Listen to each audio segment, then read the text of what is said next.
은혜가 넘치기를 바랍니다. 주변 분들과 인사하시면서 제 말을 따라 하시기 바랍니다. 주님의 이름으로 환영합니다.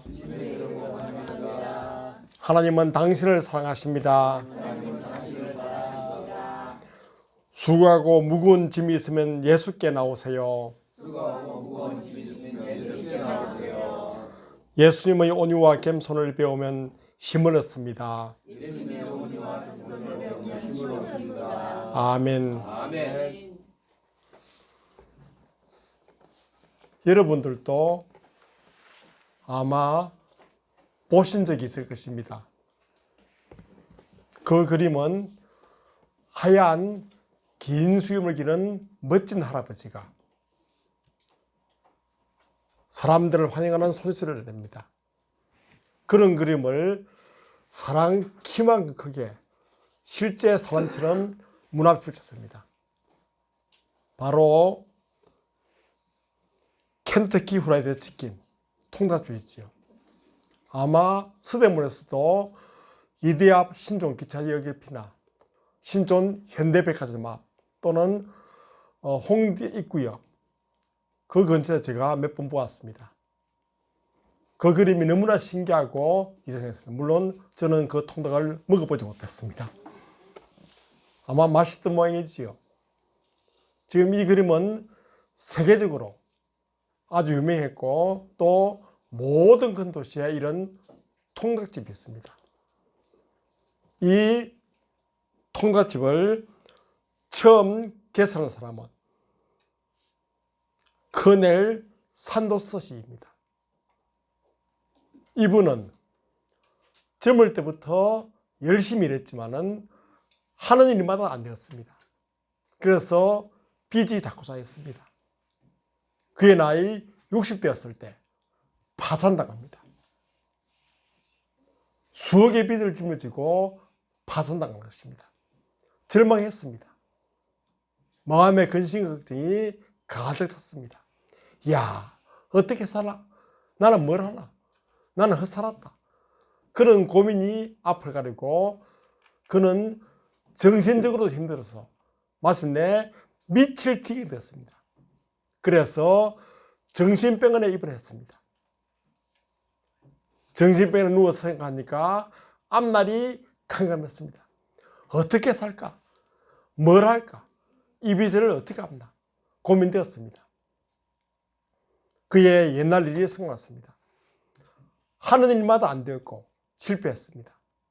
그저 만나는 사람마다 미워지고 마지막에는 자기 자신까지 미워졌습니다. 그래서 에라 죽어버리자 그런 생각을 했습니다. 이런 고민을 안고 사니 죽어버리자. 그래서 어느 날 밤 병원문을 나갔습니다. 그리고 자살을 꽂혀서 정처 없이 걸어갑니다. 걸어가는데 어디선가 찬송 소리가 들립니다. 그 소리는 너 근심 걱정 말아라 주 너를 지키리 주 날개 밑에 거하라 주 너를 지키리 주 너를 지키리 아무 때나 어디서나 주 너를 지키리 널 지켜주시리 이런 찬송이었습니다. 뜻밖이었습니다. 그 가사가 너무나 마음에 들어왔습니다. 그래서 그는 이 소리를 듣고 골목길로 걸어갔습니다. 야, 이 찬송이 어디서 나오나? 가서 보았더니 조그마한 예배당이었습니다. 그 예배당 안에 할머니 한 분이 꿇어앉아 이 찬송을 부르고 있습니다. 이 모습을 보고 갑자기 이분은 생각했습니다. 자기 할머니가 꿇어앉아 기도하는 모습이었습니다. 그리고 어릴 때 옛날이지요. 자기도 예배당에 가서 찬송 부르고 기도하고 설교 듣는 모습이 그리웠습니다. 그도 이제 교회에 걸어 들어갔습니다. 그리고 할머니 옆에 앉아서 기도하기 시작했습니다. 하나님, 나를 용서해 주시옵소서. 주님을 멀리 떠난 나의 죄를 용서해 주시옵소서. 나를 불쌍히 해 주시옵소서. 이런 기도할 때 그의 입술이 떨리고 눈물이 흘러내렸습니다. 울면서 간절한 마음으로 어릴 때부터 지은 죄를 회개했습니다. 그리고 주를 멀리 떠난 자기의 잘못을 진심으로 뉘우치고 회개했습니다. 얼마나 시간이 지났을까? 울면서 회개한 그의 마음속에 마침내 평화가 찾아왔습니다. 그동안의 근심, 걱정, 염려, 모든 고민이 싹 사라졌습니다. 마침내 죽어버리려고 했던 그 마음까지도 사라졌습니다. 그리고 마음속에 새로운 용기와 위로가 생겨났습니다.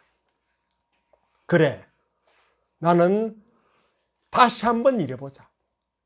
나는 무슨 일이든지 한번 해보자. 그런 마음이 들어 자살하고 싶은 그가 다시 힘차게 병원에 들어가서 퇴원했습니다. 그리고 뭘 할까 생각하다가 그가 했던 일은 첫 번째 일이 쓰레기 치우는 일이었습니다. 나이 60이요. 가진 자본도 다 빚더미에 있습니다. 60대 노인을 누가 오러 가겠습니까? 불러주는 사람도 없습니다. 그래서 제일 쉽고 돈 안 드는 쓰레기 치우는 일이었습니다. 지금 우리나라도 청소부는 유학 갔다 온 사람도 많은 보수받는 공무원이더군요. 인기 있습니다. 그때는 쓰레기 치우는 일은 아무도 안 했습니다. 일을 맡으니까 차곡차곡 월급을 모아서 돈을 모았습니다. 어느 정도 돈이 모이자 그는 이제 통닭집을 열었습니다. 그래, 이게 내 마지막 사업이야. 열심히 해보자. 그런 마음으로 지혜롭게 맛있게 통닭 만들었습니다. 그런데 이 통닭집이 먹어본 사람들이 입에 소문을 달고 유명해졌습니다. 그리고 점점 여러 곳에서 우리 동네에도 지점을 내어주세요. 그런 요청이 들어왔습니다. 그래서 그는 이 통닭집을 여기저기에 지점을 내어주었습니다. 바로 이 통닭집이 유명한 켄터키 후라이드 치킨이라는 이름으로 널리 지점을 내게 되었습니다. 그는 마침내 억만장자가 되었습니다. 그래서 벌어들이는 돈으로서 교회 헌금도 하고 여러 자선단체에 기부도 했습니다. 지금도 이 켄터키 후라이드 치킨은 세계적인 유명한 브랜드 회사입니다. 그렇습니다. 누구나 진심으로 마음속에 고민과 어려움을 가지고 주께 나와 주님을 만나기만 하면 그 사람의 고민, 그 사람의 어려움은 다 해결되는 것입니다. 지금도 주께서는 여러분을 부르십니다. 수고하고 무거운 짐진 자들아 다 내게로 오라. 내가 너희를 쉬게 하리라. 그런 말씀이 지금 우리께 맴돌고 있는 것입니다. 우리는 이 시간 다시 한번 우리 주님이 여러분을 위하여 해결하신 문제 해결의 방법을 한번 공부해 보기로 하겠습니다. 먼저 주께서는 오늘 본문 28절에서 말씀하시죠. 예수께 오면은 수고하고 무거운 모든 짐을 해결해 주신다는 것입니다. 28절에서 이렇게 말씀합니다. 수고하고 무거운 짐진 자들아 다 내게로 오라. 내가 너희를 쉬게 하리라. 이런 말씀 것입니다. 사실 인생은 나면서부터 죽을 때까지 수고하고 고생하는 것이 인생의 길인 것입니다. 그리고 사람마다 무거운 짐이 많습니다. 죄짐, 질병의 짐, 가난의 짐, 심지어 죽음도 그에게 짐입니다. 야, 내가 죽는다면 어떻게 될까? 죽음을 어떻게 피할까? 피할 수 없지요. 그런 짐들이 모두에게 있습니다. 우리 주님은 그런 모든 짐을 해결해 주십니다. 사실 예수 믿는 모든 사람은 항상 죄짐에서 벗어납니다. 또한 질병의 짐에서 벗어나고 가난의 짐에서도 벗어나는 것입니다. 이런 좋은 예가 바로 우리나라에도 많습니다. 우리나라가 청나라와 일본에 고생할 때, 그때 조선 말기였고 고종 임금 때였지요. 그 당시 우리나라는 무척 가난하고 어려웠습니다. 우리나라의 첫 번째 선교사가 우리나라를 복음화시키려고 왔던 그런 때입니다. 그 당시 백성들은 질병과 가난으로 고생 많이 했지요. 책을 보면은 이루 말할 수 없는 고생들이 그 당시 백성들에게 많았습니다. 그때 우리나라를 독립국가로 만들려고 이른바 갑신정변이라고 하는 반란이 일어납니다. 그 반란을 주도했던 사람이 선구자 김옥균이었지요. 물론 이런 사람은 알 필요 없습니다만은. 그때 갑신정변을 위하여 싸우다가 다친 사람 많습니다. 그 중에서도 고종의 왕비 민비라고 있지요. 민비의 오라버니 민영익도 총상으로 탔습니다. 그래서 민비가 오빠를 국육으로 데리고 와서 임금님을 돌보는 의사들을 모았습니다. 그 한의사들이 민영익의 총상을 치료했습니다. 침술, 한약으로 총상이 고쳐졌습니까? 민영은 죽게 되었습니다. 그래서 수소문 끝에 그 당시 서양 의료선생가 한 사람 한국에 와 있습니다. 이 사람을 초빙했습니다. 그때 초빙하던 알렌 선교사는 양의학으로 쉽게 민영익을 치료해 줬습니다. 민영이 살아난 것입니다. 민비가 너무나 고마워했고 고종도 감사했습니다. 그래서 알렌에게 지금의 서울역 근처에 있는 제동에다가 병원 하나를 세워줬습니다. 한옥집이지요.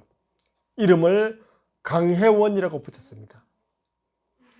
제가 서울대학교 병원에 가보니까 병원 입구에 큰 비석이 하나, 돌탑이 하나 서 있는데 거기에 보니까 서울대학병원의 제 첫 번째 모습은 강혜원이다. 저는 그 당시에 강혜원 뭔지 몰랐습니다. 그래서 백과사전 보니까 강혜원이 잘 설명되어 있더군요. 이런 이야기를 들었습니다. 서울대병원도 제1호를 강혜원으로 국립대학병원으로 꼽는 것입니다. 또 제가 세브란스 가서 원목으로 잃어보니까 세브란스 병원 뒤편에 강혜원의 그런 모습을 실제로 한옥집을 지어 놨습니다. 그리고 설명했습니다.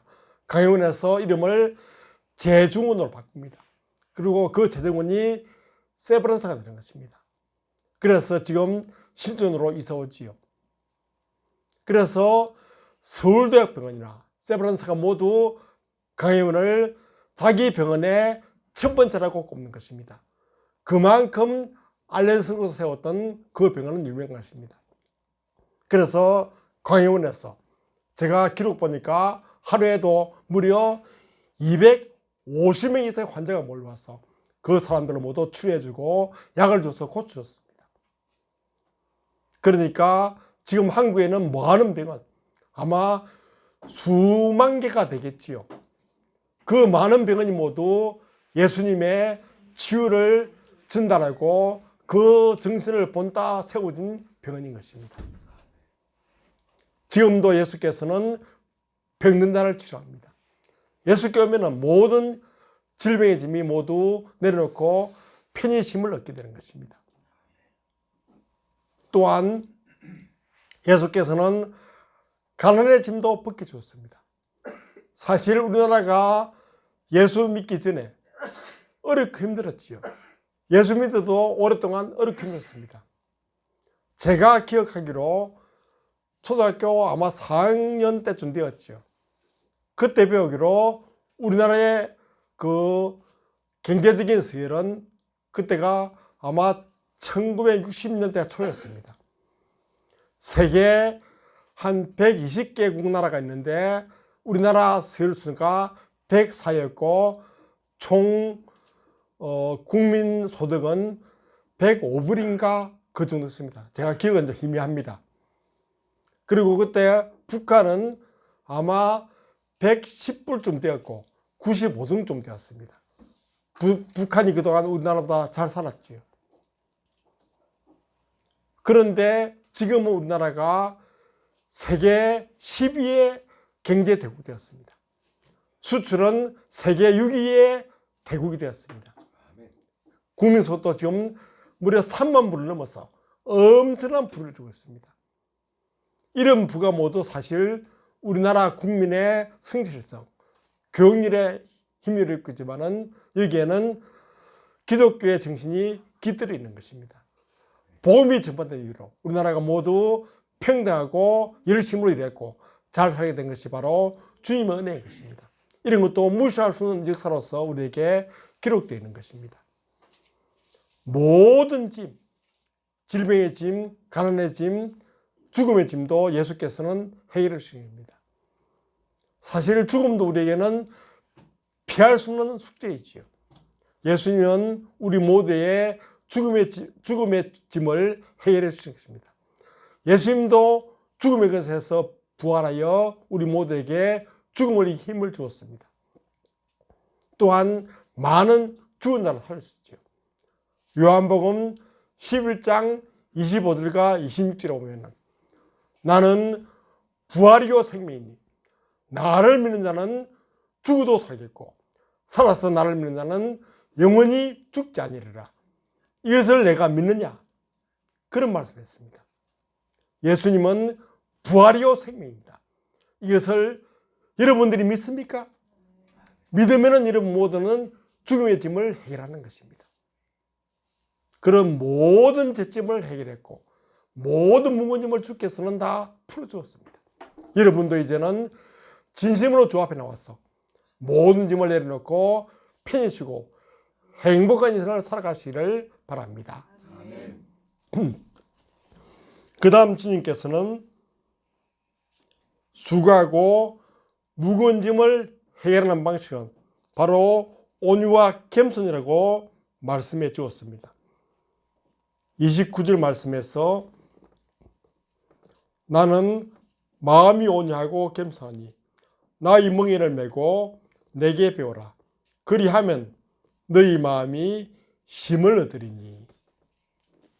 예수님은 온유와 겸손으로 살면 무거운 짐을 해결받는다고 말씀하십니다. 온유는 뭔가? 제가 국어 사전에 보니까 사람의 표정이나 성질이 온화하고 부드러움 이렇게 되어 있습니다. 다 온유가 뭔지 아시겠죠? 그런데 신약 성경에 기록된 헬라 원어로 온유는 파라우테스라고 합니다. 어려운 말인데 그 원뜻은 야생의 본성을 길들인다. 그런 뜻입니다. 좀 어려운 말인데 이것은 카우보이가 야생의 난폭한 말을 잡습니다. 그리고 이 말을 길들입니다. 그래서 사람들이 타고 다니는 그런 온순하고 부드러운 말로 훈련시키는 것입니다. 이런 것을 바로 온유라 부르는 것입니다. 여러분들도 마음속에는 모두 야생적인 난폭함이 있습니다. 이런 난폭함을 길들여서 온유한 사람 되어서 항상 편안하고 좋은 인생을 살아가는 것이 좋은 것입니다. 그 다음에 겸손은 무엇인가? 물론 다 아는 말이죠. 겸손은 국어사전에 남을 존중하고 자기를 낮추는 태도라고 나와 있습니다. 남을 높이고 자기를 낮춘다. 이것이 겸손인 것입니다. 성경에서는 겸손을 뭐라고 하는가? 빌립보서 2장 3절에 보니까 겸손한 마음으로 남을 자기보다 낮게 여기고 그렇습니다. 남을 자기보다 낮게 여기고 자기를 낮추는 것이 바로 겸손인 것입니다. 또한 잠언 16장 18절에서는 겸손한 자와 함께하여 마음을 낮추는 것이 교만한 자와 함께하여 탈취물을 나누는 것보다 나으리라. 겸손하게 자기를 낮추면은 그런 뜻이죠. 자기를 낮춰서 겸손하면은 교만해서 빼앗는 전리품을 나누는 것보다 낫다. 그런 말입니다. 자기를 낮추고 남을 높이는 것, 이것이 바로 겸손인 것입니다. 이렇게 겸손할 때, 온유할 때 여러분들의 모든 무거운 짐을 내려놓고 편히 쉬고 사실 무거운 고민이 생길 이유도 없는 것입니다. 항상 우리가 온유하고 겸손하게 생활하면 모든 짐이 벗어지고 편히 쉼을 얻게 되는 것입니다.